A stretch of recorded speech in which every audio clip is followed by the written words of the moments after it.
یہ جو اہل بیت پر ظلم کا سلسلہ شروع ہوا ہے اس شخص کی جانب سے کہ جس نے رسول اللہ صلی اللہ علیہ وسلم کو حجر و ہذیان و بکواس کی نسبت دی. اب ظاہر ہے جو رسول اللہ کو بکواس کی نسبت دے رہا ہے وہ کہاں سمجھے گا فاطمہ تو بضعۃ منی, وہ کہاں سمجھے گا انا وعلی من نور واحد, وہ تو ہر جگہ کہے گا کہ معاذ اللہ معاذ اللہ معاذ اللہ رسول اللہ صلی اللہ علیہ وسلم کے لیے کہ یہ بکواس و بہکی ہوئی باتیں کر رہے ہیں. صحیح بخاری کا ترجمہ جو میں عام طور پہ لگاتا بھی ہوں تو وہاں پر کیا ترجمہ کیا گیا ہے کہ رسول اللہ صلی اللہ علیہ وسلم کے لیے معاذ اللہ برا رہے ہیں. تم صحابہ کے ناموس کا بل لاؤ گے, ناموس رسول اللہ کا بل نہیں لاؤ گے پہلے. صحیح بخاری میں سے لفظ برانہ نہیں ہٹاؤ گے. تمہیں یہ برا نہیں لگتا رسول اللہ صلی اللہ علیہ وسلم کے لیے لفظ برانہ؟ تم کسی جج کے لیے پسند کرتے ہو, باپ کے لیے پسند کرتے ہو, تمہارے خلفاء کے لیے ہم کہیں یہ برارہ. چلو ہم یہی کہہ دیتے ہیں کہ جب رسول اللہ صلی اللہ علیہ وسلم نے کہا کہ مجھے قلم و دوات دو تو ایک شخص برایا اور اس برانے والے نے رسول اللہ کے لیے لفظ برانہ استعمال کیا. تو تم رسول اللہ کے لیے لفظ برانہ استعمال کرو گے تو ہم اس کے لیے نہیں کریں گے. جنہوں نے 2 منٹ رسول اللہ کو دیکھا وہ صحابی ہو گئے, جن کی صلب میں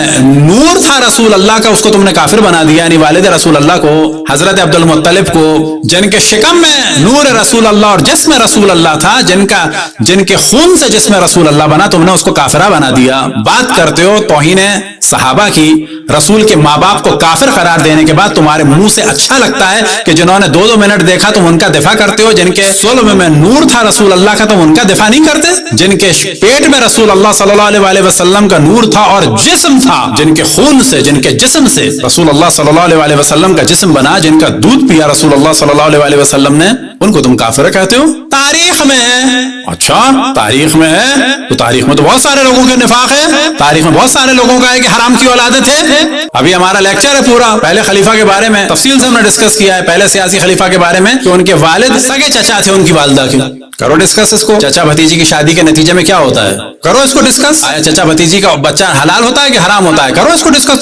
تاریخ میں فقط حضرت عبداللہ کے لیے, تاریخ میں فقط حضرت آمنہ بنت وہب صلوات اللہ وسلام علیہا کے لیے, تاریخ میں جو چیز فقط حضرت ابو طالب کے لیے. امام زین العابدین علیہ السلام نے فرمایا, ایک دلیل دی حضرت ابو طالب کے ایمان کی, ایک دلیل کہ اس زمانے میں بھی جیسے ہی کوئی عورت مسلمان ہوتی تھی شوہر سے الگ ہو جاتی تھی. اب یہ ذہن میں رہے کہ حضرت ختیجہ سلام اللہ علیہا کے بعد جو سب سے پہلے ایمان لائی رسول اللہ پہ وہ کون؟ حضرت فاطمہ بنت اسد. بیعت جن خاتون نے کی ہے رسول اللہ صلی اللہ علیہ وسلم کی تو سب سے پہلی خاتون حضرت فاطمہ بنت اسد. ایمان لانے کے معنی یہ نہیں ہے کہ پہلے کافر تھی, یہ چیز ذہن میں رہے کہ مولا امیر المومنین سب سے پہلے ایمان لائے تھے. مراد کیا ہے یہاں؟ اشرف الانبیاء یہ سب کے سب دین حنیف پہ تھے. جیسے ہی اشرف الانبیاء نے فرمایا کہ میں اللہ کا نبی ہوں اور مجھے اجازت ہوئی ہے کہ اب میں اعلان کروں, تو انہوں نے کہا کہ ہاں ہم آپ کو مان گئے. اس کو کہا جاتا ہے ایمان لانا. بس مولا امیر المومنین جو ایمان لائے, ہاں ایمان لائے, یعنی سب سے پہلے اقرار کیا کہ آپ نے کہا ہے کہ میں اللہ کا نبی ہوں, میں بھی مانتا ہوں, یہ ایمان لانا. حضرت ختیجہ نے فرمایا کہ صحیح ہے میں آپ پر ایمان لائی. بالکل اسی طرح سے جو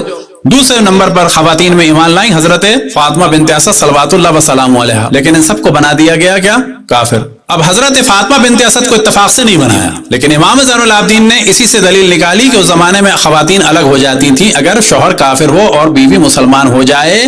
لیکن حضرت فاطمہ بنت اسد آخر وقت تک حضرت ابو طالب کے ساتھ رہیں کہ رسول اللہ صلی اللہ علیہ وسلم کی والدہ ماجدہ, وہ کہ والد کا پہلے انتقال ہو گیا, ایک مکمل خاتون تھی. اگر حضرت عبداللہ بوڑھے ہو جاتے اور حضرت آمنہ بنت وہب صلوات اللہ وسلام علیہا بوڑھی ہو جاتی تو یہ ایک ہی رہتے, کامل خاتون تھی. بالکل ویسے ہی جیسے حضرت ختیجہ کی زندگی میں رسول اللہ صلی اللہ علیہ وسلم نے کوئی شادی نہیں کی, کامل خاتون. بالکل ویسے ہی جیسے مولا امیر المومنین نے جناب سیدہ کی زندگی میں شادی نہیں کی, کامل خاتون تھی. بالکل ویسے ہی حضرت ابو طالب نے کوئی بھی شادی نہیں کی, کیونکہ ان کی زندگی ہی میں وہ دنیا سے چلے گئے, اور کیونکہ ان کی زندگی میں دنیا سے چلے گئے تو ان کی اول و آخر ایک ہی زوجہ تھیں اور وہ تھی حضرت فاطمہ بنت اسد صلوات اللہ وسلامہ علیہا.